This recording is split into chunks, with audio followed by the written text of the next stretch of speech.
Nouvelle journée au Salon international de l'agriculture à Paris, direction le hall 3, le hall des régions.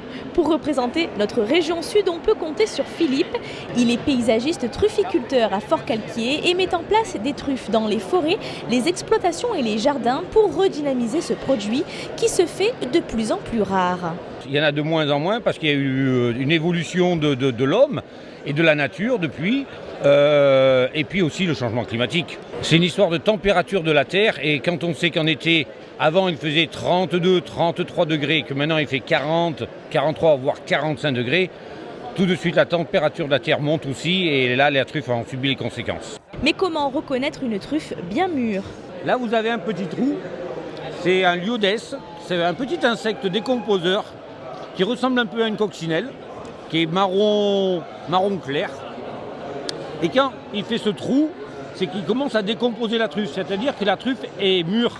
Philippe est présent au Salon de l'agriculture depuis déjà 15 ans. Ce que je perçois en ce moment, c'est que les gens ne connaissent pas la truffe, connaissent la truffe que par la télé et n'ont jamais mangé un morceau de truffe. Le trufficulteur compte bien y remédier avec ses dégustations tout au long de la journée.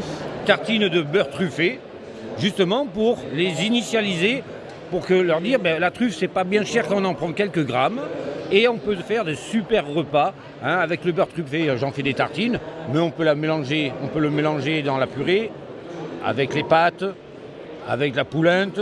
On a besoin de 10 grammes par personne pour faire un petit plat aux truffes. Donc finalement, une petite truffe, cette truffe de 22 grammes, pour 2 personnes, ça revient à 17 €. J'aime bien, mais je suis plus fan de l'odeur que du goût. J'avais déjà goûté la truffe dans la purée, mais j'ai goûté la truffe crue et ça a un goût assez fort, particulier mais bon, et ça rappelle la nature et on voit bien que tout est récolté à la main et c'est très intéressant. Première expérience concluante, bravo. Une nouvelle journée s'achève ici au Salon de l'agriculture. Demain, mercredi, on ira à la rencontre des plus jeunes visiteurs.